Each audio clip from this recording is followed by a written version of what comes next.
Shaedon Sharpe was one of the most impressive rookies in the NBA this season in my opinion, which may come as a shock to some of you. He was barely top 10 in scoring among rookies, he wasn't top 10 in rebounds among rookies, he wasn't top 10 in assists among rookies, and it's not even a guarantee that he makes an all-rookie team this year. His numbers don't jump off the page like they do with Paolo Banchero or Jalen Williams, but what makes Sharpe so impressive goes beyond just the numbers you see on the surface. Sharpe's rookie situation is all about context, both prior to his rookie season and during his rookie season.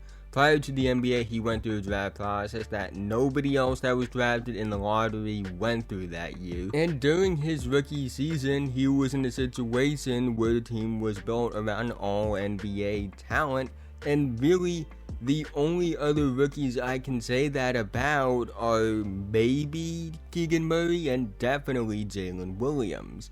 Shaedon Sharpe flashed the potential he had for most of the year, but towards the end of the season he showed us that he's a building block for the Blazers' future.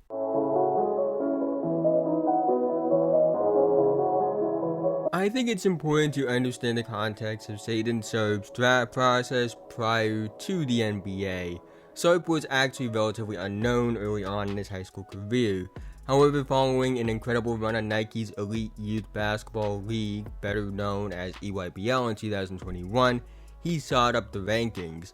What also should be known is that Sharpe was originally a part of the 2022 recruiting class, not the 2021 recruiting class.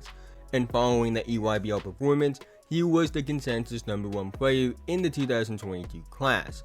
Now, that doesn't mean he was viewed as the best player for the 2023 draft at the time, as Victor Wembanyama was overseas, so he wasn't a part of the high school rankings, and Scoot Henderson would graduate high school early to play with G League Ignite, so he wasn't a part of the 2022 recruiting class anymore.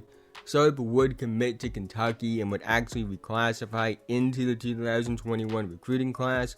Now, originally the plan was for Sharpe to redshirt for a season, play in the current college season, and declare for the 2023 NBA draft. And despite speculation that Sharpe would play in the 2021-2022 season and declare for the 2022 NBA draft, Sharpe wouldn't play a single game for Kentucky that season, which means that half of the speculation was false, because the second half of the speculation was true, as Sharpe did declare for the 2022 NBA draft, despite not playing a single second in a college basketball game. Sharpe's draft range was one of the most polarizing discussions of the 2022 NBA draft cycle. He was clearly very talented, but also one of the biggest mysteries, as the last time we saw him play at actual game speed reps was on an AAU circuit.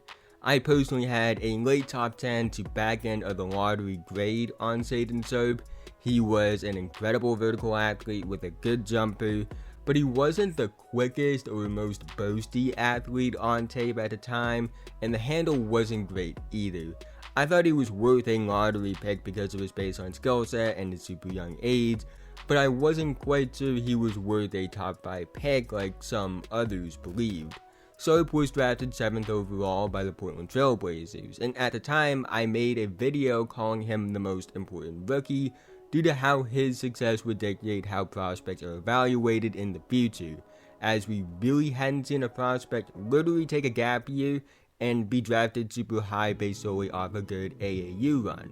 And I must say, Sharpe's transition to the league has been nothing short of spectacular in my opinion. Shaedon Sharpe averaged 9.9 points per game, 3 rebounds per game, and 1.2 assists per game in 22.2 minutes per game as a rookie. He shot 47.2% from the field, 36% from 3 on 3.5 attempts per game, and 71.4% from the line, with a 56.8 true shooting percentage. For a 19-year-old rookie who had just made the jump to the best basketball league in the world after a year of just scrimmages and practice and no game speed reps in a year and a half since AAU basketball, this is extremely impressive. I didn't really expect Sharpe to produce as a rookie at all. I thought he would be brought along slowly due to how his transition would project to be based off what we saw prior to the NBA. maybe pick up a few DNPs and G League stints, but Sharpe played in all but 2 games this season, and what he did during his final 10 games of this season was incredible, because over his final 10 games, he averaged 23.7 points per game, 6.1 rebounds per game, and 4.1 assists per game, and 35.9 minutes per game. He shot 46% from the field, he shot 37.8% from 3 on 8.2 attempts per game, he shot 77.3% from the line on 4.4 attempts per game, he had a 57.42 shooting percentage. Also, it should be noted that Damian Lillard only played in 1 of those 10 games. I know you could easily point out that, it was the end of the season, where guys are resting games. You could point out that he was just getting more opportunity.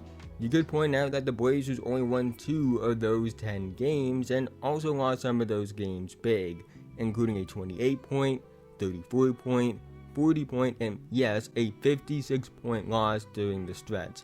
But to me, that doesn't really matter, because a player who entered the NBA after only practicing and scrimmaging with a college team for a year, having a 10-game stretch like this in the NBA is impressive regardless of opportunity or how much his team lost by. On top of that, his efficiency being as good as it was during that stretch is encouraging as well. A 19-year-old rookie who had no game speed reps for a year and a half, having a 10-game stretch in the best basketball league in the world, where he puts up 24, 6, and 4 on good efficiency is impressive no matter the context. What Sharpe did in his rookie season overall is impressive in my opinion, given his pre-NBA context, but what he showed in his final 10 games is absurd and promising for his potential. What stands out most on tape with Sharpe is his athleticism, especially as a vertical athlete. He probably is already the best pure vertical athlete in the league. How little effort it seems for him to get his head at the rim is absolutely ridiculous, and it's highlighted most in his dunk attempts, especially as a lob threat. On top of that, he has good vertical range. What I mean by that is he can seem to take off from any distance that most just can't, and can still finish at the basket. His vertical range isn't quite on the level of the Jalen Greens, Jaden Ivies, and John Morants of the world, but those are the 3 best in the league at it in my opinion right now, and Sharpe is just a notch under those guys and is still elite in this regard in his own right. A combination of the best vertical explosion in the league and elite vertical range makes Sharpe one of the best lob threats and transition threats in the NBA already, as well as having an incredible catch radius. And while that is impressive on its own, his quickness and burst improvements have been even more impressive in my opinion. Quickness and burst were questions I had with Sharpe entering the league. It was something that limited him as a half-court slasher prior to the NBA because, to be honest with you, on tape prior to the NBA, his quickness and burst just weren't that great. And while I wouldn't say that in the NBA, the quickness and burst have been on the level of a guy like Jalen Green, who has absurd quickness and burst that make up for an inconsistent handle, I do think Sharpe has made significant strides in this area that are very encouraging. This improvement is key in projections for what Sharpe can be in the half court as an on-ball player. I really like Sharpe as a catch and shoot player. He has really good form, his motion from catch to shoot is very smooth, he looks comfortable off ball and off movement. It's not like it's an awkward thing for him to do like we see with other young scoring guards. And this is very valuable because while Sharpe's upside is as an on-ball creator, we will talk about that soon, what he can bring as an off-ball player is valuable because it gives him more lineup versatility. It allows him to play multiple roles within an offense, and most importantly, it allows him to play off of other players. We never truly know the outcome of what a player can be after a rookie season. Only time will tell over the next few years, and while I do think Sharpe has incredible upside, I do think being a good off-ball shooter is valuable because it's not a guarantee he reaches his highest end outcome.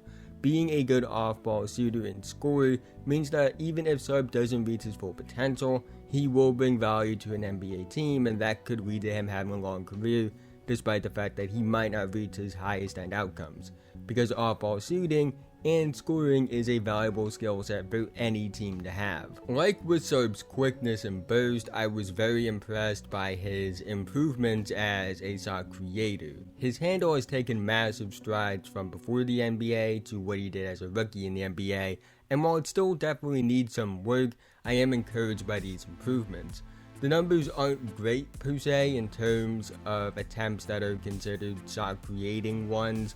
34.8% on 1.4 pull-up attempts per game, 28.4% on 0.9 step-back attempts per game. However, his low volume can be attributed to playing most of the season with Damian Lillard, who is one of the best scoring point guards ever, who was having one of the best scoring point guard seasons ever, and Anthony Simons, who was a 21 point per game player and great shot creator in his own right. So most of what Sharpe was doing is off the ball for a majority of the season. However, what he showed when he did get those opportunities on the ball, like during the final 10 games of the season, it is very encouraging. It wasn't just about getting more opportunity, it was about the fact that he looked comfortable creating on the ball when he got those opportunities, and comfortability is the most important thing to look at with rookies and the skills of their game, especially with a 19-year-old under the context of what Sharpe went through prior to the NBA. I think Sharpe has potential to make on-ball scoring and shot creation a real part of his game, and given what he has the potential to be as a slasher and what he is already as an off-ball scorer, it makes me really encouraged about his potential as a scorer overall. Shaedon Sharpe had an impressive rookie season for a guy who spent a year prior to the NBA doing nothing but training, practicing, and scrimmaging. He showcased real off-ball scoring ability, absurd athleticism, on-ball creation upside, and improvement in key areas that make me confident in his potential moving forward. His rookie situation somewhat reminds me of Jalen Brown's rookie situation, a great athlete on the wing who played off the ball while the team was built around a great scoring guard. Now, there are differences, it's not a one-to-one comparison. That Celtics team was significantly better than this Blazers team. Sharpe is a better vertical athlete than Jalen is. Jalen was a more physically gifted player from a strength perspective than Sharpe is. Sharpe was a better shooter than Jalen was as a rookie, while Jalen was a better defender than Sharpe was as a rookie. But I do think Sharpe projects to be a similar player to Jalen Brown from a role perspective. A productive scorer that can play both on and off the ball on the wing, be a great athlete in transition and in the half court, and a good shooter on high volume. I think Sharpe will be a slightly better three-point shooter than Jalen, and that says a lot because outside of 2 or 3 seasons, Jalen is one of the better three-point shooting wings in the league. But I don't think Sharpe will be as good of a mid-range shooter as Jalen is. Jalen is one of the best mid-range shooters in basketball. So while yes, Sharpe's projections as a player from a skill perspective are different than what Jalen has developed into, I do think I see similarities in the role that Sharpe projects to be as a valuable off-ball and on-ball scorer, while also being a great athlete that is effective in both half-court and transition settings. I think Sharpe has the talent and tools to be an all-star to borderline all-NBA guy like Jalen developed into. Now, only time will tell about what Sharpe can be in the NBA, but what he has shown as a rookie is very encouraging to me. I think he's shown more than enough to suggest that he would have been a top 3 to 5 pick had he played at Kentucky instead of not playing any games at all in college, and he would be a top 3 to 5 guy in the 2023 NBA draft had he not reclassified up. Sharpe is a gifted player with a bright future who I can't wait to see the development of over the next few years as the Blazers are trending toward a rebuild, with him as one of the cornerstones of it. But that's the end of this video. If you made it to this point, thank you so much. Again, if you haven't already, like, subscribe, hit notification bell, I'm notified whenever I release a video. I'm making videos about basketball all the time, so if that's something that interests you, I really think that you would enjoy this channel. And liking and subscribing are the two best ways you can help me out. Helps me out in the YouTube algorithm, helps more people find my videos, so in turn it helps the channel grow, and I can make more content for you guys in the future. Let me know what you think about Shaedon Sharpe in the comment section below. How good do you think he will be? What do you think his projections are? How impressed were you by his rookie season? Where would he rank had he gone to college instead of not playing at all in that 2022 NBA draft? And where would he have gone? Do you think that he would be like a top 3 to 5 guy in the 2023 NBA draft had he not reclassified up? Love to do all of that in the comment section below. But with that being said, have a nice day, and I'll see you guys in the next one.